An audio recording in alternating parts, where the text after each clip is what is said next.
So I wanted to just do a little introduction to the next few postures that I'll be loading up. So back bends. I'm going to start to explore with you some of the what we call smaller or baby back bends. Sometimes they're called in yoga, or modified back bends. And baby back bends doesn't mean that these poses aren't challenging on your muscles or that they're easy.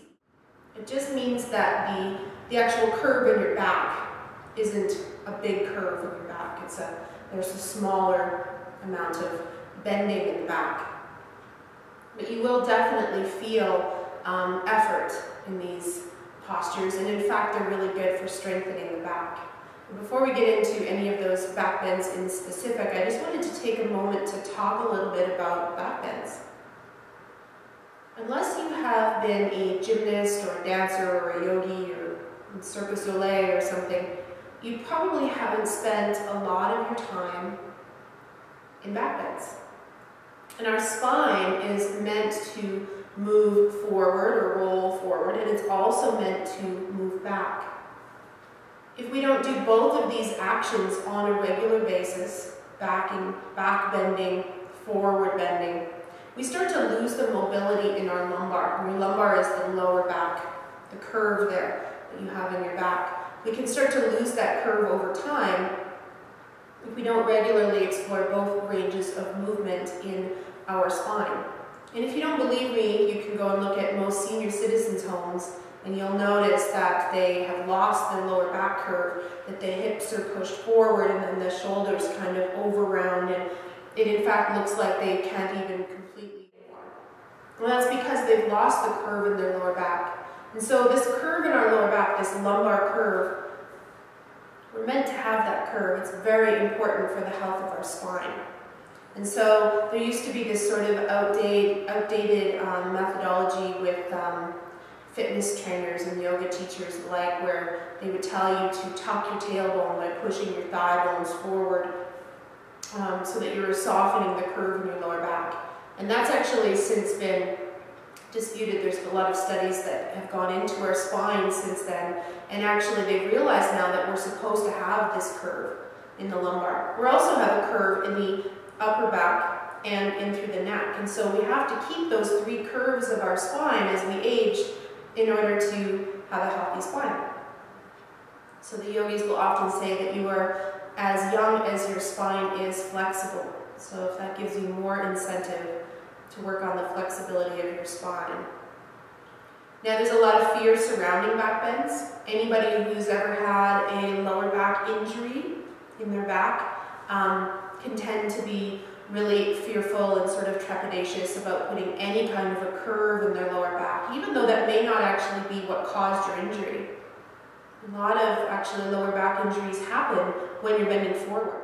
Students that have injured their back just by doing simple things like bending forward to pick up the laundry basket or to put their child in the crib or anything like that, and that can really, if you throw your back out coming forward, then actually sometimes back bends are what you need to do to sort of balance that out. That being said, I always want you to listen to what's going on with you in your lower back. It is normal and in fact healthy for the bones to feel some gentle compression. And compression feels like a dull ache of the bones being gently pushed together. Notice I said a dull ache and gently. We do not want anything sharp, stabbing, electrical, searing, or tingling going on. If any of those things happen for you in your yoga poses, you need to mindfully and carefully come out and see a qualified professional to find out what it is that's going on for you in your back. And you may have been pushing yourself too far. So if you're new to back bending, I encourage you to take these slowly and mindfully, not so much because I'm worried that you will injure your back, although that is possible if you're not careful, but mostly because I think that builds up your confidence. And so especially if you tend to have some fear around the lumbar area of the lower back, then when you take your back bends really easy in the beginning, then gradually you start to build up your flexibility and your confidence as well. It's really important to keep in mind that we want to lengthen our spine as we come into these back bends. And so you're going to see me going over that over and over again. Length, length, length is important. The other thing that we can do to help us in our lumbar and our back bends is a root block called Mula Bandha. And I could actually probably do a whole video on Mula Bandha, and probably will at some point. But for today's purposes, I'm just going to briefly describe what that is. So when you're going to go into a back bend, if you can lift the muscles gently of the pelvic floor, but not back, they're more forward. So a lot of times you'll hear them say the urinary muscles. So if you were peeing and you stopped the flow of urine, that's the muscles we want to gently engage right before we come into a back bend.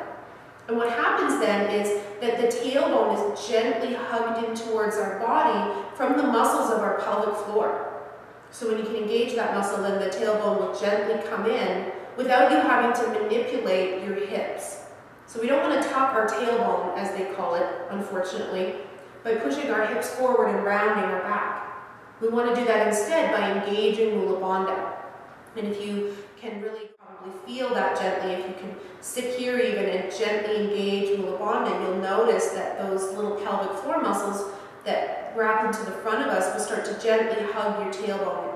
And that's what we want for our alignment in our back bends. So, I hope that you find these helpful. Again, you always want to listen to your back and take it easy. Some of you will be natural back benders, and these will be very comfortable for you. And for some of you, this will be sort of a lot of effort, not just physically, but mentally. Because back bending can bring up a lot of fear as well. And so I encourage you, when you're exploring your back bend practice, to stop and ask yourself, when you're feeling like you want to come out of the pose, ask yourself for a moment, am I feeling pain or am I feeling fear? Of course, if you're feeling pain, like I said, anything sharp, electrical, stabbing, searing, tingling, then you should not be doing that posture. You need to come out and get some proper medical treatment or a guidance of a qualified yoga instructor in a maybe one-on-one capacity even, in order to check out what it is that's going on for you in your back, or what you may be doing that's misaligning your back. But barring that you're not feeling those feelings, if you're just feeling the gentle, dull sort of ache of the bones being gently compressed, then I encourage you to explore that and take your time with that, and not rush coming in and out, and just notice what's going on in your body. And as you practice back bends more and more, you gradually become more and more comfortable with them and are able to go into deeper back bends. But we want to make sure that our spine is flexible enough and that our muscles on our back are strong enough to support the curves that we're going to put our back through before we do any kind of more strenuous back bends. So the ones that we're going to explore to start off with, we'll start with the baby back bends. They're used to kind of get you ready, get you stronger for deeper back bends at some point in your life if you should choose to do so. So that's it for back bending 101. I'm going to film some back bends coming up, but I just thought I would take a moment, because there is so many issues with fear around the lower back, to discuss a little bit of theory before we get started. Thank you. Namaste.